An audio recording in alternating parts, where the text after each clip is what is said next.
Bom dia, meninas. Então, viemos aqui para a próxima aula aqui, propriedades materiais 2. Vou continuar. Uhul, emoção, segunda aula. Tá assistindo em casa aí, tá ligado? Bora, detalhes, tá? Primeiro, eu vou falar de novo da bolinha de gude, só que agora a gente vai expandir essa ideia. Eu tinha uma bolinha de gude, a bolinha de gude, ou ela é preenchida demais, ou ela é preenchida de menos. São as lacunas. E os dois são defeitos intersticiais, por exemplo, no nosso caso, eu vou chamar de defeito intersticial. Eu falo um pouco melhor. Eu tenho a bolinha de gude, eu tenho lacunas e defeitos intersticiais, que é quando falta a bolinha ou quando tem bolinha em excesso, tem uma tensão ali. Elas estão circulando, elas não cabem, mas elas estão ali. Microestrutura granular. Aula passada eu já comentei sobre os grãos. Metais têm grãos. Sim. Os grãos são formados por bolinhas, como a gente vê aqui. Aqui são quadradinhos, são bolinhas. Eu vou mandar agora. Isso daqui, tá? São várias bolinhas que estão juntas umas com as outras. Como assim? Vamos lá. Antes era líquido, nada havia. Tinham várias bolinhas viajando por aí. Líquido não tem organização. Aliás, o gasoso não tem. O líquido tem um mínimo. Quando você começa a solidificar, a organização aumenta muito. Então, essas bolinhas, elas começam a solidificar em vários lugares desse líquido ao mesmo tempo. Cada bolinha que solidifica, como mais bolinhas se solidificando nessa superfície. Primeira teoria aqui, que não vai ser abordada, mas é uma coisa bem legal, que é teoria da superfície de Gibbs. Toda superfície, para existir, tem que passar por uma barreira energética, que é a barreira energética de Gibbs, incluindo quando você muda fases. Então vamos lá. Tem uma forminha de gelo, congelei. O gelo sempre vai começar onde já tem superfície, porque a energia de Gibbs é de Gibbs. Continuando. Em vários lugares que ele se solidifica simultaneamente naquele fluido, ele cria uma. Como é que eu posso dizer? Uma cristalografia diferente? Não, ele cria uma inclinação diferente. Enfim, são vários conjuntos de bolinhas que não estão bem alinhados. Eles estão cada uma na outra. No final, todos eles solidificam e tem esses contornos nítidos, que são os contornos de grão. É por aqui que caminham as discordâncias. As discordâncias, a gente vai ver aqui uma grande lagarta. Agora, não, aqui a gente vai ver só como são os grãos. E isso daqui é quando a gente faz uma varredura de elétrons, tá? A gente joga um monte de elétrons, eles voltam, é um print que a gente tira de contorno de grãos.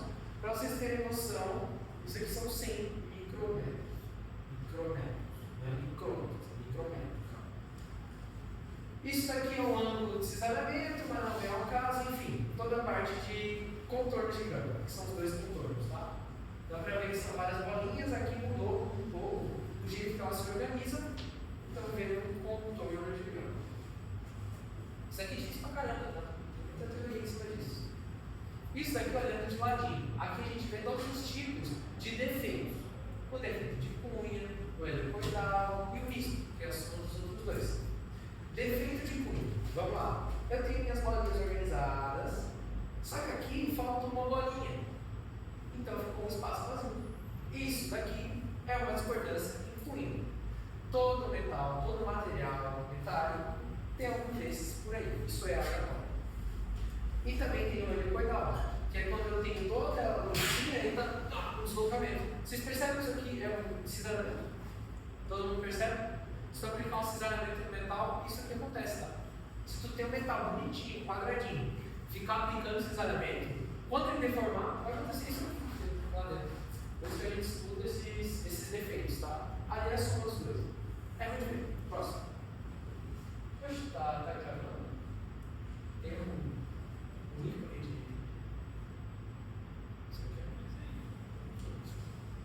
Deixa lá. Discordâncias. Tá vendo esse monte de risquinho? Aqui tem um grande contorno de grão. E esse monte de risquinho são essas falhas. Essas falhas, elas caminham pelo material. Agora você vai entender mais ou menos as discordâncias na verdade, vocês nunca vão entender. Vocês vão, sim, abstrair. Esse aqui é uma lagarta, e ela anda que nem uma lagarta, tipo assim. Ela sai andando por aí. Quando a gente torce alguma coisa, elas correm por um fio assim. Ficam lá. Só que uma discordância não entra na outra, e elas se afetam eletricamente. Tipo, você nunca vai passar uma coisa pela outra. Então, quanto mais discordância você tem na tua peça, mais dura ela fica. É muito legal isso. Tá. Tipos diferentes de tensão nos grãos. Os grãos não falam como todo, mas sobre. Eu tenho uma bolinha que é uma impureza, que é outro material e ela é bem pequena. Tá vendo que todas as outras bolas vão, enfim, ter mais espaço para trabalhar? Isso aqui gera tensões na malha. E eu tenho uma outra bolinha que é um pouco mais gordinha e empurra as outras. Também gera tensões na malha. Isso aqui a gente chama de solução sólida. Toda vez que a gente tem material diferente, no meio desses grãos, solução sólida. Eu tenho uma liga de aço carbono, solução sólida. Eu tenho uma impureza no meu aço carbono, solução sólida. É bom e ruim. E não existe pureza, tá? Nada é puro. Tudo tem impureza. Bom, isso infelizmente é estatística. Encromento. A gente já deu esse exemplo antes, mas vamos lá de novo. Materiais úteis submetidos à deformação plástica aumentam a natureza. Quando eu torço, vamos ver se parece uma lagarta. Não parece uma lagarta, desgraçada. Quando eu torço naquela região, as discordâncias surgem ali. E se eu tentar de novo, a resistência é maior porque ficou mais. Beleza? Usando os princípios que eu comecei falando. Vocês estão muito coisa. Galera aí da sala aí, que está assistindo em casa, acorda.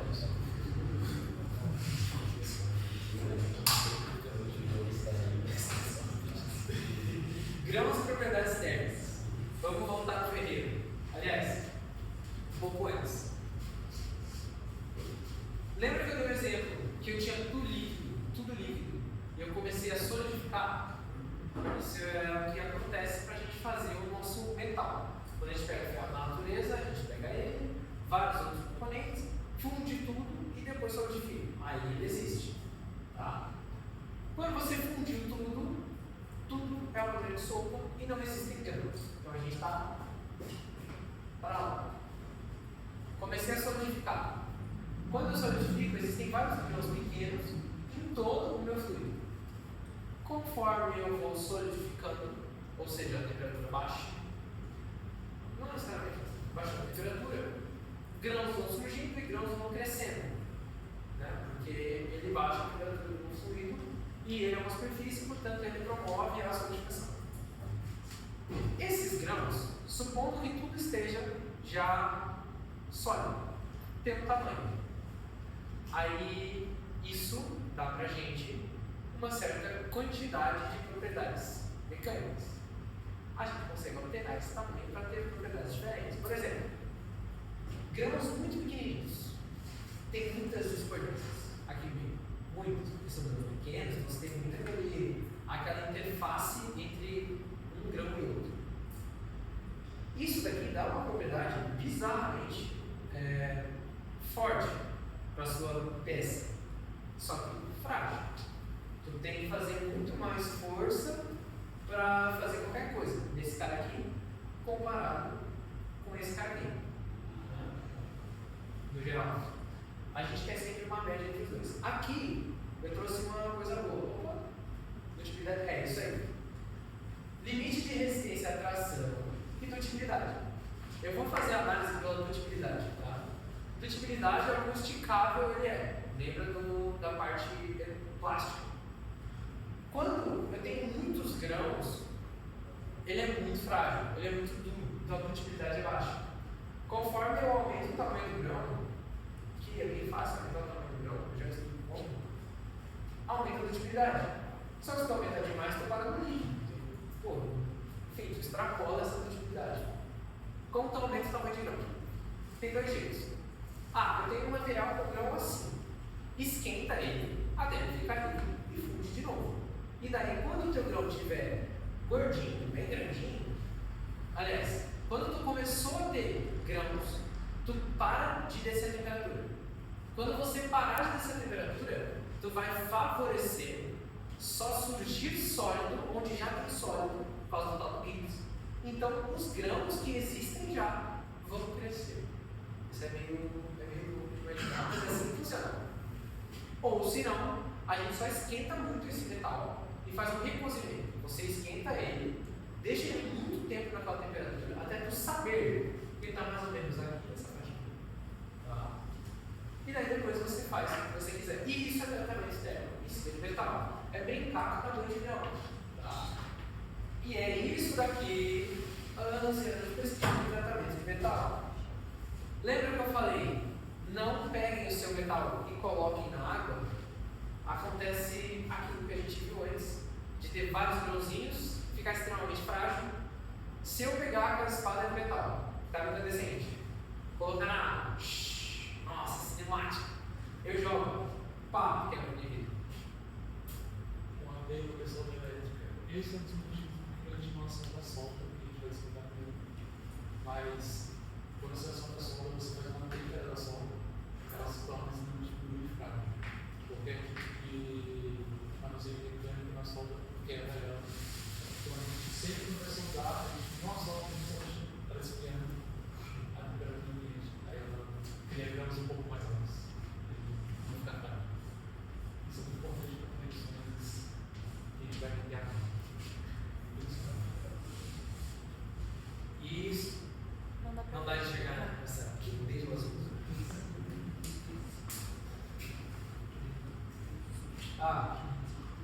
Para quem um dia se sonha ser professor, você pega um giz novo e você tem que quebrar ele antes de usar. Se tu não quer, ele faz.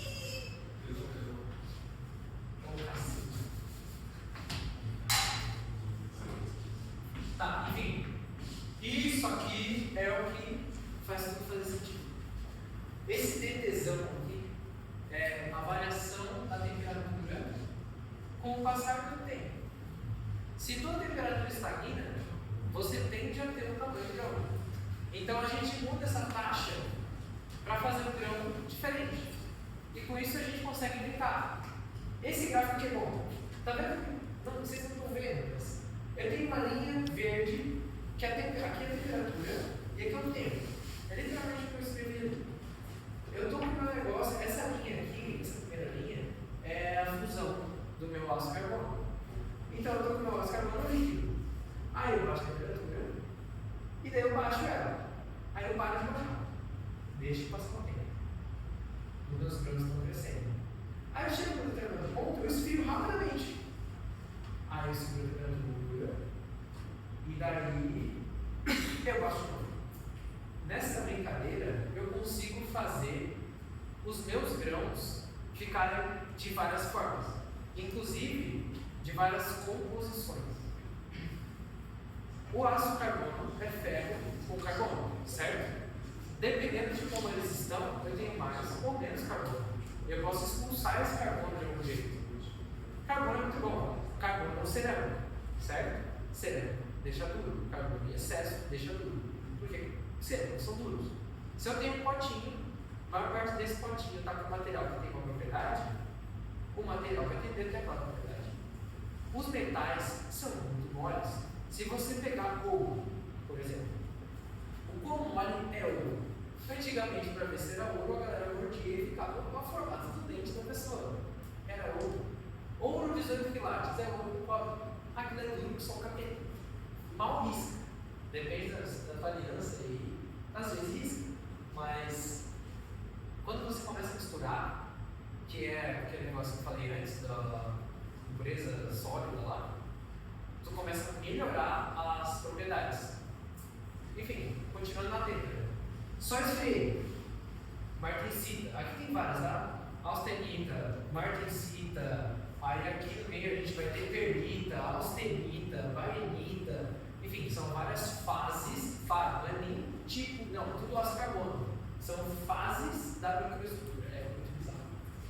Não recomendo, tá? Isso aqui é pra ficar maluco. Próximo. E é assim que funciona na técnica. Vai dar pra começar Vamos lá. Ensino médio, primeira aula de polímeros, o professor vem e fala: vamos estudar polímeros. O que significa polímeros? Polis. Vamos voltar lá para Roma então. Grécia. Polis. Vários. Meros. Meros é um nome dado a pedacinho disso aqui. Eu acho que só existe aqui, eu não sei. Não sei o que significa. Mas vamos lá. Polimeros. Vários meros. Quantos meros fazem um polímero? Quanto que é poli? É 2? É 3? Tem definição, tá? Eu tenho deixa eu ver se eu vou te dizendo. Não vou dizer nada. Imagine comigo, pega. Eu tenho uma molécula. Eu vou chamar ela de mero. Mero é o meu material de repetição na cadeia polimétrica. Vamos lá. Eu tenho um pedacinho de, sei lá, metil. Metil é. Se eu colocar mais qual que vai ser a mudança nas propriedades desse material? Muito. Se eu tenho e boto mais eu mudo completamente. Se eu tenho 2 e boto mais eu também vou mudar muito. Vai chegar um momento que eu vou ter tantos pedacinhos que colocar ou tirar não vai mais influenciar as propriedades do meu material. E é isso que diz esse gráfico aqui. Peso molecular está associado à quantidade de meros. Meu Deus do céu. Enfim, quantidade de polímero. Não, o peso molecular, perdão, está associado às propriedades do material. Tá? Eu não sei qual que é a associação, eu não peguei essa parte especificamente. Eu vou falar de lá para melhorar. Eu não peguei essa parte especificamente para trazer na aula, mas o peso molecular está diretamente ligado às propriedades, porque, como eu falei, quanto mais tu vai colocando, mais tu vai mudando a propriedade global e a quantidade de polímero. A partir daqui, estatisticamente, nada dúvida, colocando ou tirando um pedacinho, tu passa a ter realmente um polímero. Então, esse é o mínimo que você precisa ter um polímero. Oi? Menos é fragmento. Fragmento? Então, polímeros, a partir do momento que você botar ou tirar um fragmento, não vai fazer diferença nenhuma no seu material, tá? Pode parecer pouco, mas é muita coisa.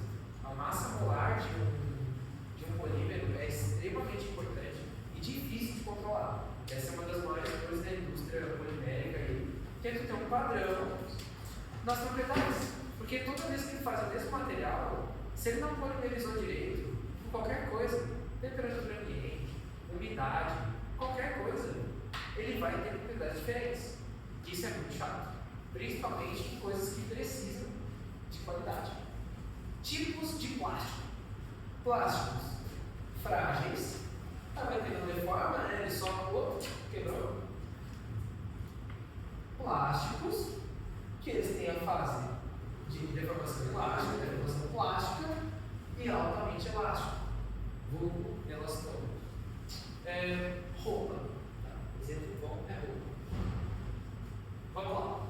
Eu tenho o vermelho e eu tenho o azul. O que são? O vermelho é a cadeia normal. O azul é o que eu coloco quando eu vou fazer essa afirmação aqui está errada, mas eu vou usar porque sim. Eu vou separar os polímeros em 2 grupos. São 3, tá? Na verdade são 4.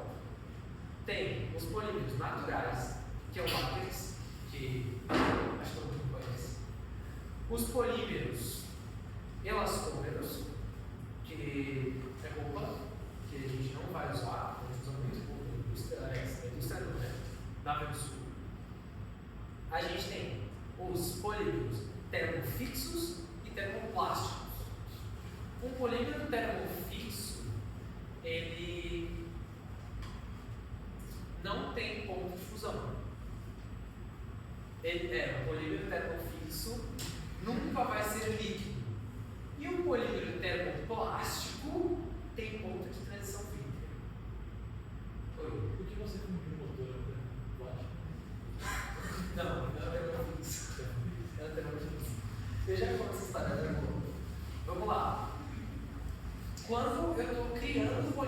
ou seja, passando pelo processo de polimerização, eu pego um cara que tem isso aqui, várias cadeias, eu jogo um reagente nele e misturo.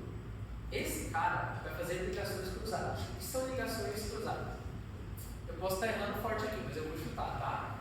Ligação da ponte fosfodiéster, coisas assim, vamos ver. Enfim, são pontos que enrijecem a cadeia e fazem com que o único jeito, aliás, o único jeito não, as propriedades mecânicas são alteradas justamente porque a mobilidade das cadeias é reduzida, muito reduzida. Só que tem um negócio.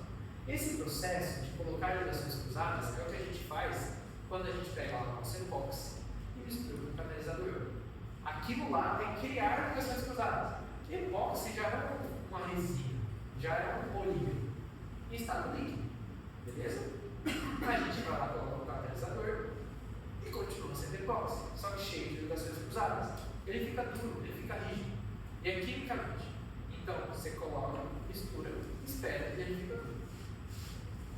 O porquê que ele fica duro? Surgem essas ligações. Por que ele não tem temperatura de fusão? Porque se tu vier aqui e colocar um isqueiro, né, ele vai começar a se agitar. Vai começar a se agitar. A energia necessária para tu romper essa ligação aqui é tanta comparado com o resto da cadeia que o material vira gás antes de derreter. Então tu mobiliza mesmo a cadeia. Tá? É por isso que termofixos não tem ponto de fusão. Eu acho que o próximo slide também fala sobre isso. Aqui a gente vai falar. Pode ser. Isso aqui, tá? É um cristalino. Não, isso aqui é um sólido cristalino, termofixo. Você tem um bichinho, e daí quando você chega na temperatura, que seria. Peraí. Não.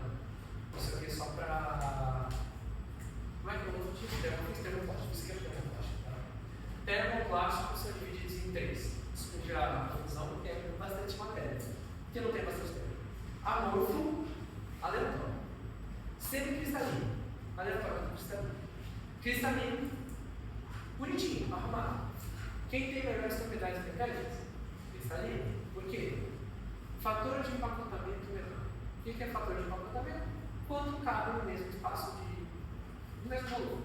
Você pega um volume enfim, você consegue agrupar mais moléculas do cristalino do que do amorfo. Porque ele é aleatório, então ele ocupa muito volume.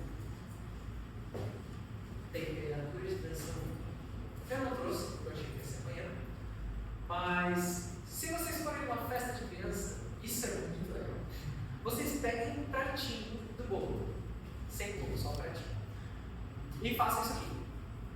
Ele vai torcer, vai fazer como se fosse um pouquinho. E daí você vai soltar ele na mesa, e ele vai ficar com algumas marquinhas, mas ele vai ficar de boa. O que é o material dele? Passa. O material dele é um material semicristalino. Legal? Você pega o garfinho e faz a mesma coisa. Ele estoura, ele quebra. Só que se for olhar, o garfinho pode ser feito de acrílico, que é um material amorfo. Aí você fala, peraí, o semicristalino, que deveria ser mais resistente, mais duro, mais sei lá o quê, deformou e ficou na mesma posição, ele não quebrou nem nada, você consegue brincar bastante até quebrar o tio. Diferente do garfinho, que estraçalha. Qual é a diferença dele? Sendo que o garfinho devia ser o cara que fica mole, enfim, porque ele é amorfo. Isso aqui tem mesmo propriedades mecânicas. Temperatura de transição livre. Enquanto o semicristalino está aqui, ele tem uma deformação ok, né? Isso aqui é a viscosidade, isso aqui é a viscosidade do material. Tá? Aqui, o teu sólido, mesmo sendo amorfo, ele pode estar, enfim, aqui. Não necessariamente nessa altura, né? Ele pode estar mais sólido. Na teoria isso é bem complicado, tá?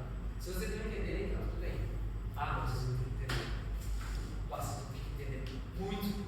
Agora é vida ou morte. Tá, o que a gente usa na oficina? Tá? Na oficina, no dia a dia, a gente não vai se preocupar com isso.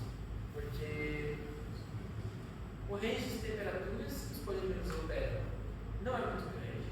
Normalmente é tudo entre a temperatura do mar e um dia quente de 32 graus. Um dia muito quente. Então a gente não se preocupa muito com isso. É legal, teoricamente, a gente conhecer a diferença. Mas os polímeros que a gente vai usar muito são os termofílicos, são as resinas. Eu tenho várias formas de resinas. E devem usar isso um pouco. E é isso. Vocês têm alguma pergunta? Agora vamos falar de tudo que eu trouxe hoje do ferreiro, da colisão. A gente tem 10 minutos para conversar. Faca Damasco, ela é com aquele coisinha lá por causa da temperatura, troca de temperatura e tal. Ela é mais forte necessariamente do que uma que não seja. Ótima pergunta. Vamos comparar facas. Eu virei ferreiro. Esse quadro está muito branco, né? Não está secando direito. Nossa, a gente passa um tempo.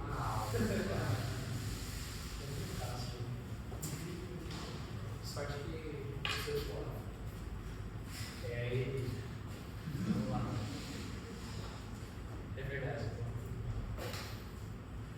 Eu tenho a faca da Tramontina, tá? E ela tem aquela parada aqui assim, né? Mais ou menos. E eu tenho uma faca que não tem nada. Tem uma faca que o maluco fez na base da fé. Vamos dar uma entendida exatamente o que eu preciso em cada parte da faca. Aqui meio, aqui em cima e aqui embaixo. Por que eu preciso da faca aqui dentro? Nada. Isso aqui pode ser um livro de peso, não pode ser vazio. Ele só não pode se desalinhar fácil.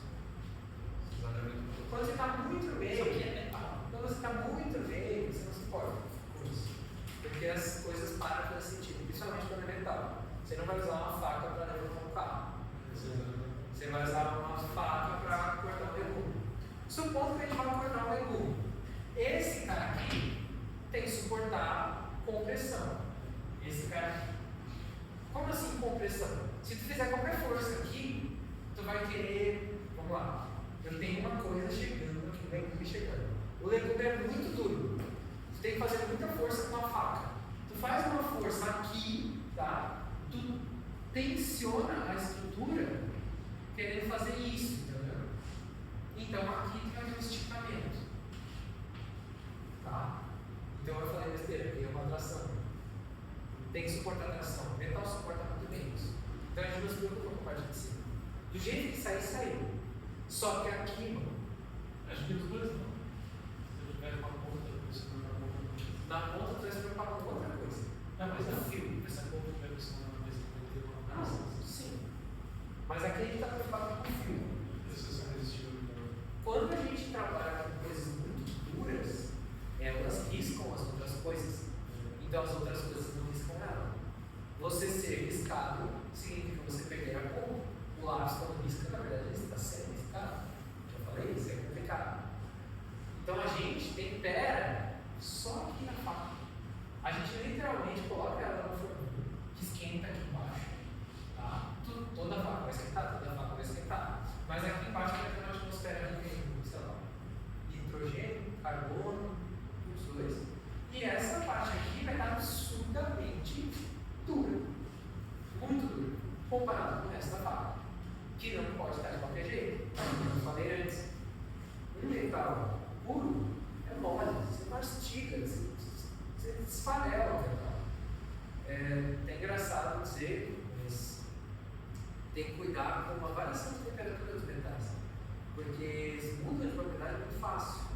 Como assim mudam de propriedade? Em dado momento, eles sofrem muito mais sob certos esforços do que em outro.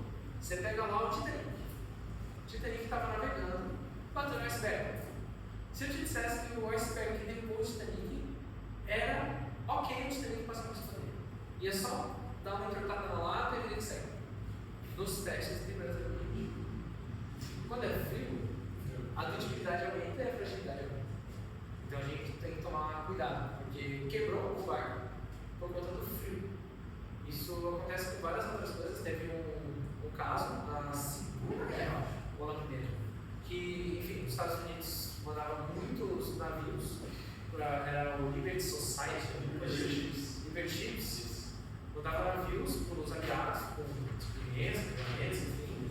E esses navios, ninguém sabia, mas do nada eles naufragavam por conta do frio, porque trincava todo o casco. Ele não suportava a própria força, tipo, as tensões normais de operação do barco na água. É muito importante tomar cuidado com isso. Oi, o caso do Titanic não era a diferença de temperatura de dentro e fora, dentro não era um motor que estava lá, alguma coisa assim, que era mais quente, fora era mais frio também. O importante é fora, a parte fria. E pior de tudo, quando você tem uma seção, certo? Você tem lá a espessura do navio. Dentro está quente, fora está frio. Ok. Se fora está frio, analisando só fora está frio. Okay? Tem uma condição térmica, não está tão frio quanto se não tivesse nada dentro. Mas fora está frio. Se tu tiver se tu romper na superfície do metal que está frio, tu vai propagar uma brinca. Tu vai propagar um defeito. Então é complicado. O aquecimento tem que ser forte.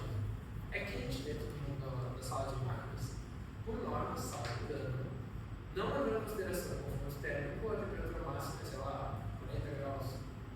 Temperatura de operação ok, 35. Os caras têm 35 graus de inferno. Mais alguma pergunta? Alguma coisa? Comentário? Não? Tem certeza? Nada?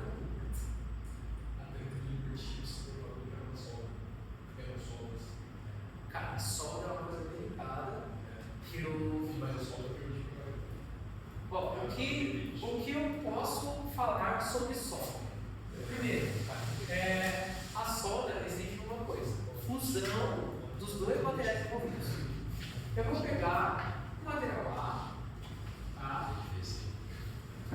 e somente ele. Eu não vou soltar ninguém. Eu só vou vir e vou meter um eletrodo em cima. Esse eletrodo vai fazer um arco. Esse arco é muito quente. O meu eletrodo está aqui. Esse arco é muito quente. Então ele vai esquentar a peça. Na verdade, ele vai derreter ela. Se ele derreteu, vocês podem imaginar que vai ter uma zona termicamente afetada. Olhando de frente, fica mais ou menos assim. Agora eu estou trazendo uma dúvida. Essa aqui é a pior parte. Essa aqui também é ruim. Isso aqui é a peça normal. Propriedades. Aqui é o que o engenheiro calculou para ser. O infeliz foi lá e sumou em cima da peça. Aqui fez uma poça de fusão. Ele literalmente transformou o que era metal, um grão tal, enfim, em aguinha de metal fundido. E secou, assim, sem controle nenhum da temperatura. O que temos aqui de propriedades mecânicas, nem ele sabe. Ele mudou tudo. E a pior parte, ele afetou o resto. Ele esquentou todo mundo e ele esfriou numa taxa que provavelmente não foi a mesma do forno, que ficou 6 horas ligado para esfriar a peça. A gente esfria a peça jogando calor para ela esfriar mais devagar para incrementar as propriedades que a gente quer nela. Se a gente solda e deixa esfriar no tempo, as propriedades vão ser muito mais frágeis. Por isso que soldagem não é bom. Só que soldagem é muito bom. É um jeito muito excelente de juntar coisas. Só tem esse contraponto. Aliás, é por isso que aviões não servem sólidos só que os aviões, pelo menos o que mais pega muito, é a variação, o quanto que ele muda o comprimento das peças em função da velocidade, da temperatura. Lá em cima é muito gelado, muito gelado. Tanto que um dos maiores problemas da aviação é gelo e gás, né? A aviação alta. E um problema que tinha antes do gelo era a tinta. Porque o avião voava por 6 meses e estava descamado, estava sem tinta, né? Porque ele dilata muito completamente, são vários ciclos. Então ele sofre por fadiga. Se tentar fadigar essa região, a gente nem conhece as propriedades, fudeu. Proibido só, né? Porque o bicho trabalha melhor do que a sombra. Depende do sol. Depende do bicho. E a sombra do nosso carrinho? Ah, só a gente. Você já viu que tem uma carretinha na frente do mato do Rio Grande do Sul? O mato não é responsabilidade nossa, é os caras que queiram botar. Mas a carretinha é. E aquilo lá é uma obra de giga. Tirando a verrude, algumas soldas, tem umas soldas muito boas. E um pedaço de cidade. Tem bastante preguiça disso. Vocês vão aprender a estudar lá, por isso que ela vai acreditar. Por causa de vocês. Por causa de vocês. Não foi a gente. Ela flexiona de Ela. E lá acabou um estudo bem legal de rigidez torsional, que a gente vai falar mais pra frente. Você viu que começou a misturar termos. Rigidez, torção, rigidez, sob esforço de torção. É complicado. Isso é uma coisa que tem que estar de olho no livro fora. Não vou antecipar, não vou cortar nada, mas eu não expliquei o que é compósito da próxima aula, para deixar vocês. Vai parar o vídeo? Não, deixa eu para terminar essa gravação. Não, eu só não vou passar esse slide. Compósito é qualquer coisa feita por mais de material. Como assim? Tem isso. Não. Sim, é. Sendo um polímero é concreto. Concreto é areia com água, cimento e brita. É um compósito de reforço com partículas grandes, vamos dizer assim. A gente na Rio Grande do Sul vai trabalhar com compósitos reforçados de fibra, que seria de vidro, fibra de carbono, algumas fibras legais que a gente vai aprender aí, são fibras polyméricas. O que é? É um grande polímero misturado com fibras, reforçado com fibras. Quando a gente fala de fibras de vidro do exterior,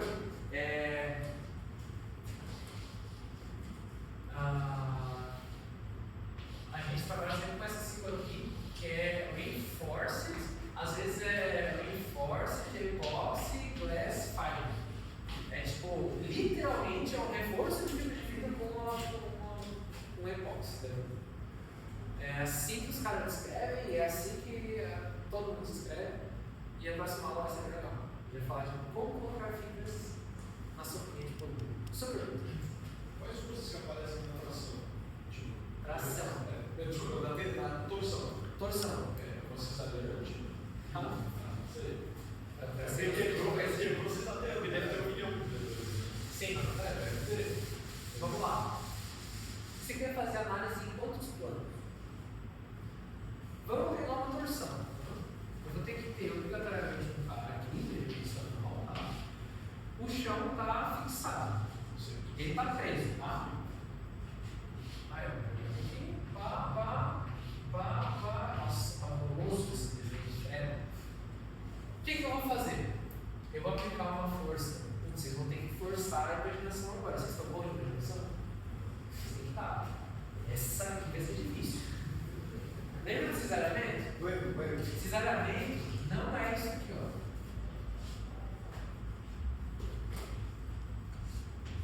Isso aqui é uma torção. Isso aqui é uma torção. Tu vai forçar no momento para a peça. Não necessariamente o cesariamento. Lembra do não necessariamente? Esse cara aqui, tração.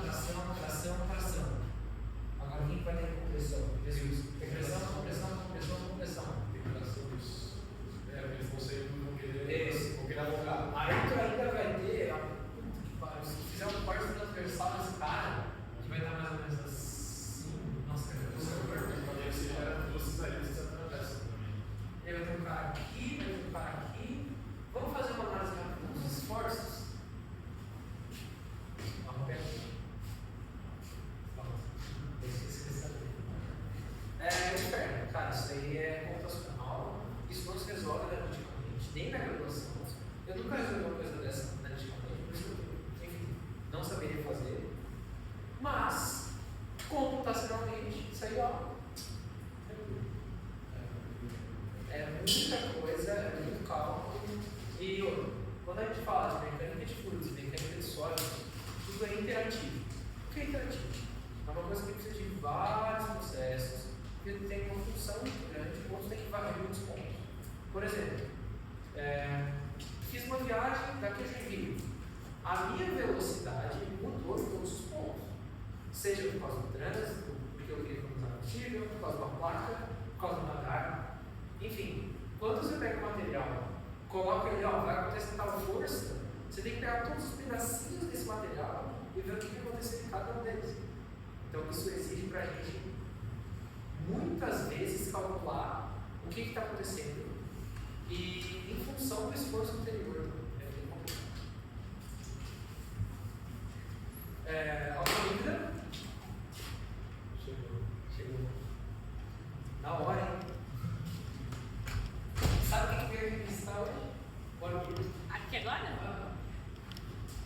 Gente, dispensados. Vocês gostaram do teste? Difícil, né? Não? Não estão dispensados.